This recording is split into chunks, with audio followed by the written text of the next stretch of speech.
प्रणाम सर जी। अरे खुश अरे तारा भोनी के पटक के झाँट छिलो वाह बहुत अच्छा।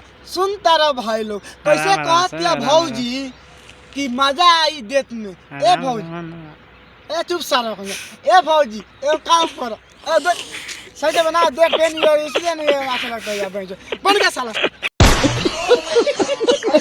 हाल बा भाई।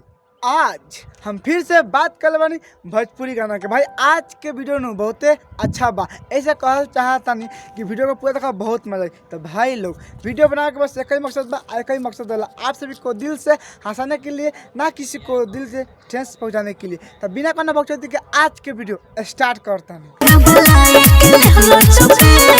अरे तारा बहनी के प्रणाम करो वाह बहुत अच्छा। सुन तारा भाई लोग कैसे कहतिया कि खेत में लिया के लेला चपेट। ए भौजी हम तो कहते हैं तो सुखा मनाओ खाली भाता तैयार खेत में बोला के नु कुछ करे नहीं के। हम कसम से कहते हैं तैयार के जगह पर हम बता नु तो पेलती 15 वाली आ कहती पेल ही नहीं नहीं का कहता रू कि ता पेट दर्द करता। सुनता है नु कैसे कहती है पहले तो कहते खेत में बुला के लेला चपेट, अब का कहती है पेट दुखाता। तो सुना भौजी है तो पेट गाभी न गइलो धीरे से कोदी अब कराई बारे सार बुढ़ छु छुनर वाह बहुत अच्छा। देखा तेरा भाई लोग कैसे देख कैसे कहता कि आवा धीरे से कई ट्राई। तू बताओ ऐसा कौन लड़का मिला बहन चोद कि लड़की जाई आ खाली ट्राई करके छोड़ दी। तू साफ से बताओ ये पेली कि ना पेली।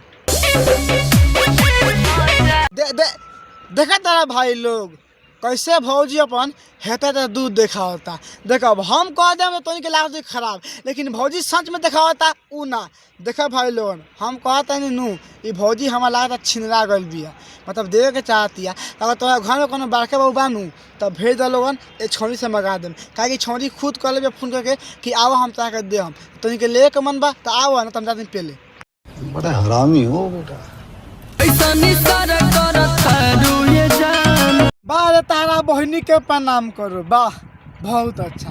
कैसन इशारा तू करत तारू जान। ए भैया ता आँख में कौन लाल पेल दिल बा ता दिखाई नहीं कर भौजी के दूध लटक के नीचे हो गल बा। तू कुछ महसूस कर आ देख भौजी का कहे के मन बा। भौजी के जवानी नु खत्म हो गल बा आ भौजी चाहता तारा के ना देवे खातिर वैसे भौजी कहती है जितना लोग अभी ले ला काहे कि हम बियाह होके जाता।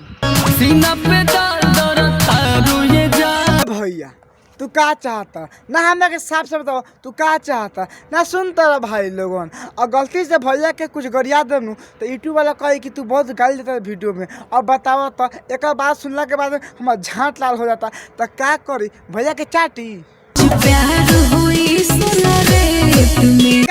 का कहता रू कि आज प्यार हो रेट में हाथ तोरा बहनी के प्रणाम कर। सुन तारा भाई लोगन पहले तो भौजी के हेता है तो आम देखला के बाद में मन तो करता अपना बड़का बाबू को यदि खाए खाते काहे कि बड़का बाबू बहुत दिन से खैले नहीं कन। आ दूसरा नंबर वन हम पापा तरह के बुलाता हूँ भौजी जैबू लेवे खाते।